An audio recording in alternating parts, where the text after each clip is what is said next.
ជួបជាផ្កាយជំនួយអ្នកកើតចំទូថ្ងៃឈើដកនិងដីដកផ្កាយជំនួយ Nobleman Star គឺជាគំនិតមួយក្នុងវិស័យ Chinese Astrology ហៅថា Bezi ឬ Four Pillars of Destiny ដែលសំដៅទៅលើគឺមនុស្សជំនួយឬគឺអ្នកមានគុណដែលអាចជួយអ្នកក្នុងជីវិត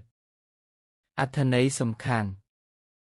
Nobleman Star អ្នកជួយសង្គ្រោះជាផ្កាយដែលបង្ហាញថាអ្នកតែងតែមានមនុស្សល្អជួយនៅពេលមានបញ្ហាអាចជាមិត្តភក្តិអ្នកគ្រូអ្នកដឹកនាំឬអ្នកមានអំណាចអ្វីដែលវាបង្ហាញជួយដោះស្រាយបញ្ហាដ៏លំបាកបន្ថយអាក្រក់ឲ្យក្លាយជាល្អ transform bad luck good luck ធ្វើឲ្យមានឱកាសល្អក្នុងការងារនិងជីវិត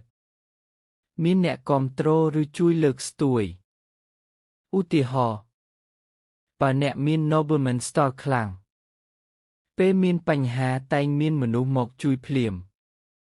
ធ្វើការលំបាកតែមានអ្នកណាម្នាក់ជួយឲ្យជោគជ័យជួបមនុស្សសំខាន់ដែលផ្លាស់ប្ដូរជីវិតអ្នកហាហាហាហាហាហាសូមអរគុណ